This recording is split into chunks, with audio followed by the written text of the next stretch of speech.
Dengan ini saya menyampaikan permohonan maaf yang sebesar-besarnya kepada saudari Tula dan rekan. Orang masih awam, gak ngerti apa-apa di DC lu bang. Apa lu tega mau ngejebak orang-orang awam tanpa lu sadari lu itu udah masang. Hi everyone, I'm Sul Kim. Welcome back to my YouTube channel. Guys yang lagi nonton, bagaimanakah kabarnya hari ini? Apakah dalam kondisi yang baik-baik saja? Atau mungkin ada dari teman-teman yang lagi dalam kondisi enggak baik-baik aja nih? Entah itu karena lagi sakit, lagi galau, atau lagi banyak banget nih masalahnya. Apapun itu, tetap semangat ya guys, don't give up. Well, dalam video kali ini kita bakal bahas tentang topik-topik yang lagi ramai banget diperbincangkan oleh netizen Indonesia. Akan ada dua topik. Pertama datanya dari Arie Febrian, dan yang kedua datanya dari Windah Basudara. Dan aku juga sudah taruh time map teman-teman untuk setiap topik pembahasan. Jadi kalian bisa langsung klik time mapnya ke topik mana yang pengen kalian lihat. Dan langsung aja yuk kita mulai dari topik pertama. Di topik pertama kita bakal bahas tentang Arie Febrian yang baru-baru ini mendapatkan banyak banget kritikan dan juga hujatan dari netizen Indonesia. Dan hal itu juga dikarenakan bagaimana perilakunya yang dianggap sangat disrespectful terhadap orang lain. Lantas bagaimanakah cerita selengkapnya? Jadi guys, sebelumnya Arie itu menjadi viral usai dia meludahi pengendara mobil lain. Kejadian itu bermula ketika dirinya memarkirkan mobilnya bermerek Honda HR-V di tengah jalan untuk membeli gorengan. Dan kondisi itu membuat arus lalu lintas macet di salah satu ruas jalan dikarenakan terhalang oleh mobilnya Arie. Pengendara mobil di belakang Arie langsung menegurnya dan juga merekamnya ketika membeli gorengan dan membiarkan mobil Arie berhenti di tengah jalan. Tak terima ditegur, Arie ini justru memaki dan meludahi pengendara mobil tersebut. Dan untuk lebih jelasnya, bisa kita tonton ya seperti apa video yang dimaksudkan.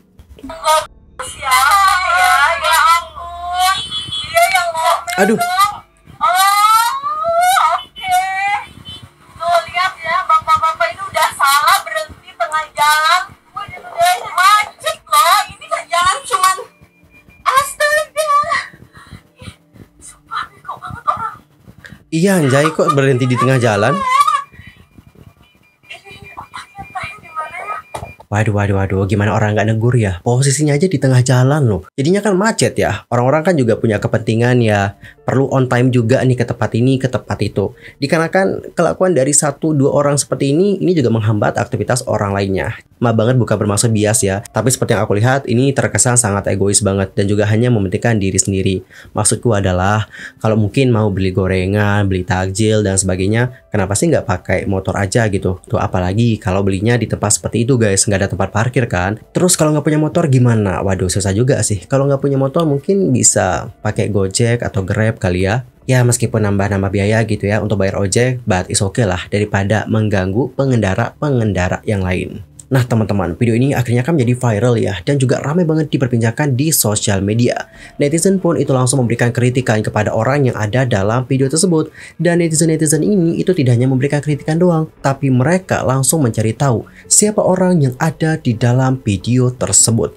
Dan setelah dicari tahu, orang itu ternyata bernama Arie Febrian. Dan gak cuma itu saja, netizen juga nemu loh di mana orang itu kerja. Netizen menemukan bahwa Arie itu bekerja di Pertamina. Dan dilansir dari jawapos.com, ternyata dugaan netizen bahwa Arie merupakan pegawai PT Pertamina itu adalah benar. Berdasarkan laporan harta kekayaan penyelenggara negara atau disingkat LHKPN KPK pada tahun 2022, Arie tercatat sebagai pegawai di unit kerja Subholding Refinery and Petrochemical PT Pertamina dengan jabatan sebagai asisten manajer Crude Oil Domestic Supply. Itu dalam akun LinkedIn-nya, Arie sudah menyertakan diri sebagai Crude Oil Domestic Supply di PT Kilang Pertamina. Dan masih dalam akun LinkedIn yang sama, Arie juga diketahui merupakan alumni dari Universitas Indonesia, jurusan Teknik Industri tahun 2004 sampai 2008. Well, jadi seperti itulah bagaimana informasi mengenai Arie. Dan terbaru, Arie sendiri sudah menyampaikan penyesalannya terhadap apa yang sudah dilakukannya tadi. Dan mari kita simak seperti apa permintaan maaf dari Arie. Assalamualaikum warahmatullahi wabarakatuh. Waalaikumsalam warahmatullahi wabarakatuh. Yang saat ini sedang dibicarakan. Dengan ini saya menyampaikan permohonan maaf yang sebesar-besarnya kepada saudari Tula dan rekan, beserta semua masyarakat yang terganggu dengan tindakan saya yang tidak baik dan tidak semestinya. Melalui video ini, saya juga menyampaikan penyesalan yang sedalam-dalamnya atas perbuatan dan tindakan saya yang tidak semestinya, di mana pada tanggal 5 April 2024 saya memarkir kendaraan tidak pada tempatnya yang menyebabkan macet, dan juga saya melakukan perbuatan yang tidak sopan, yaitu menunda pada kendaraan saudari Mila dan rekan. Melalui video ini saya sekali lagi. Wah, aku dapat video yang kepotong di sini. By the way, intinya adalah dia itu meminta maaf. Dia juga menyesali atas bagaimana perilakunya, terutama dalam memarkir mobilnya yang tidak pada tempatnya sehingga membuat kemacetan, dan juga perilakunya yang meludah tadi. Di sisi lain, PT Kilang Pertamina Indonesia memutuskan untuk membebas tugaskan Ari Febrian. Corporate Sekretari PT Kilang Pertamina Internasional, Yani Hermansyah, mengatakan pembebasan tugasan ini dilakukan guna mempermudah proses yang ditindaklanjuti secara internal. Kepada Cawapres.com pada hari Minggu tanggal 7 April, ia mengatakan, kami menyesali kejadian yang telah membuat ketidaknyamanan banyak pihak. Saat ini, yang bersangkutan telah dibebas tugaskan dari jabatannya untuk mempercepat proses pemeriksaan dan menemukan konsekuensi yang tepat sesuai dengan ketentuan dan peraturan yang berlaku. Lebih lanjut, Pertamina memastikan tak akan mentolerir perbuatan yang dilakukan oleh Ari Febrian. Pembebasan tugasan dilakukan guna memudahkan pemberian sanksi kepada yang bersangkutan. Hermansyah juga menyampaikan bahwa Pertamina senantiasa mengedepankan perilaku yang beretika serta tidak mentolerir tindakan yang tidak sesuai dengan hukum dan etika. Beliau lantas mengatakan, untuk itu kami menyampaikan permohonan maaf atas ketidaknyamanan yang ditimbulkan. Dalam kehidupan sehari-hari, pekerja kilang Pertamina Internasional senantiasa diwajibkan menjaga perilaku sesuai dengan tata nilai akhlak, termasuk menjaga kesopanan dan etika saat berperilaku. Kami menyampaikan apresiasi atas perhatian dan dukungan yang diberikan kepada kami untuk terwujudkan perilaku pekerja yang lebih mencerminkan etika sopan santun dalam berperilaku. Well teman-teman, jadi seperti itulah bagaimana pernyataan dari PT Kilang Pertamina. Dan yang terpenting adalah pihak Pertamina itu memastikan bahwa mereka tidak akan mentolerir perbuatan yang dilakukan oleh Ari Febrian. Dan pembebasan tugasan ini dilakukan guna memudahkan pemberian sanksi kepada yang bersangkutan guys. Dan bagaimanakah pendapat kalian tentang kasusnya? Nanti langsung aja sampaikan di kolom komentar. Dilanjut kita akan masuk informasi kedua. Kita akan membahas tentang bagaimana Windah Basudara yang baru-baru ini mendapatkan kritikan dari netizen. Lantas apa yang terjadi? Mari kita kulas bareng-bareng. Baru-baru ini, Windah Basudara banyak dikritik oleh netizen. Alasannya adalah dikarenakan channel diskusi investasi di server Discord miliknya. Banyak netizen yang mengatakan bahwa mereka itu takut anak-anak terpengaruh soal tersebut. Seperti yang banyak orang tahu, fans dari Windah Basudara adalah kebanyakan anak-anak. Jadi ini menjadi peringatan bahwa channel diskusi investasi tidak aman bagi anak-anak.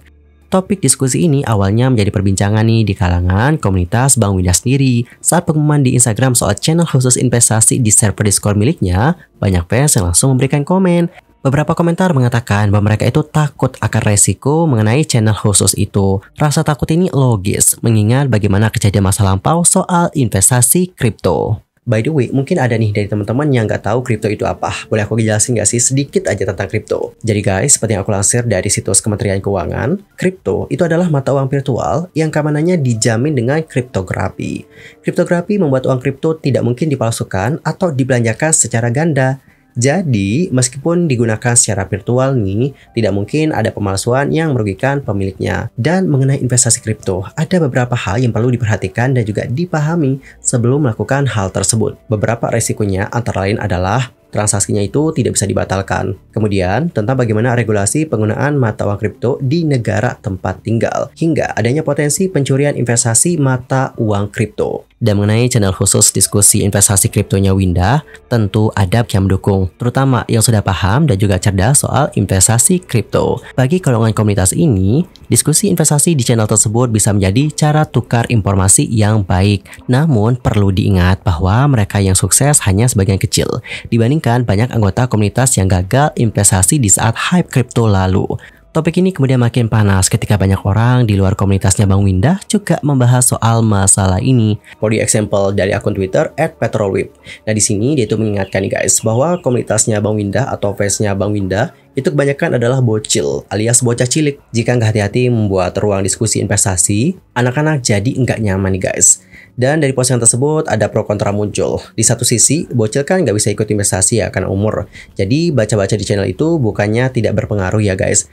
Dan hal ini ada benarnya sih guys. Tapi ada yang menilai bahwa itu tetap bahaya. Yang ditakutkan adalah nantinya ada bocil yang nekat melakukan investasi dengan mempengaruhi orang tua atau kakaknya yang sudah cukup umur. Kesimpulannya adalah inti dari pro kontra Windah Basudara soal diskusi investasi Discord yang ditakutkan akan berefek ke fans-fansnya, terutama yang masih anak-anak. Urusan investasi tentu tidak masalah dibahas oleh para orang dewasa. Namun, Bang Windah yang juga buka channel Discord ini, itu harus mempertimbangkan soal potensi-potensi negatifnya. Dan selain itu ada juga akun base lain, misalnya dari akun base Tanya RL.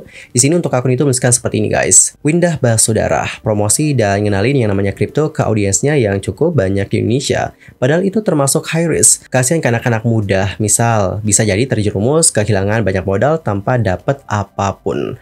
Dan di sini juga terlihat bahwa akun itu menyatakan screenshot dari postingan Jaser yang mengatakan, buat yang nyuruh, coba dong sampein ke Bang Windah. Udah, tapi kalian tahu kan kalau dia itu egois. Dan di sini juga terlihat ada screenshot pesan dari seorang netizen ke Windah Basudara. Isi pesannya adalah seperti ini guys, mari kita baca bersama-sama. Orang masih awam, gak ngerti apa-apa di DC lu bang. Apa lu tega mau ngejebak orang-orang awam tanpa lu sadari lu itu udah masang bom waktu di diri lu sendiri. Terus dibalas sama Bang Windah. Baik Nut ya Zaris, aku siap menghadapi bom waktunya meledak. The forum still on. Logikanya pun, kalau cuma buat wadah sharing atau cari pengalaman doang, gak mungkin dong orang yang sudah berpengalaman dengan gampangnya ngasih ilmu ke orang lain. Terus emangnya dia juga mau gitu ada saingan? Enggak kan? Dan lu juga nggak mungkin dong turun tangan langsung buat jelasin detailnya ke bocil. Lu keras kepala sih bang, asli egois. Tapi udahlah ya, gue itu cuma mau ingetin doang. Kripto itu bisa bikin hancur karir lu takutnya. Gue di sini ingetin karena gue sesayang itu sama lu bang. Jadi guys, ada yang mengingatkan Bang Windah bahwa tindakannya ini itu seperti dia itu memasang bom waktu di dirinya sendiri. Dan dia juga takut bahwa ini akan mempengaruhi bagaimana karir dari Bang Windah ke depannya. Dan langsung aja kita lihat seperti apa komentar-komentar dari netizen menanggapi bagaimana postingan tersebut. Yang pertama ada yang komen kayak gini. Iya, aku bocil kecewa. Padahal ya, kalau emang mau diuangin gitu, mending buka link Saweria dan membership. Banyak viewers dia, bocil beneran. Apalagi banyak bocil FOMO. Takut pada nyemplung nih. Semoga nanti dia buat decision yang bijak deh. Biar jadi pribadi yang lebih baik. Terus ada lagi yang komen. Duh, mulai deh keluar sifat aslinya. Kecewa berat ya. Padahal dia itu salah satu YouTuber favorit. Kenapa ya bebal banget? Apa nggak kasihan ya sama audiens subscribernya yang kebanyakan masih bocil atau awam sama dunia perkriptoan? Udah banyak korbannya loh. Kalau mau belajar investasi itu ya jangan kripto. Ya volatil banget, jadi kayak gambling.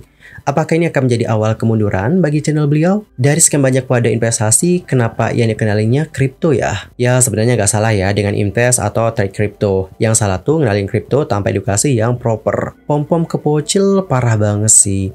Bahaya nih menintai underage dan kompomo. Padahal belum ngerti. Wadaw, tondip. Dan guys, di posting lainnya ada yang mengatakan bahwa mereka itu kecewa dengan Bang Windah dikarenakan membuka forum kripto. Beberapa dari mereka berkomentar, sebenarnya Debbie udah pernah bilang kalau DC-nya Bang Windah bakal bermasalah karena Bang Windah terlalu idealis, mau menyatukan semuanya, literally semuanya.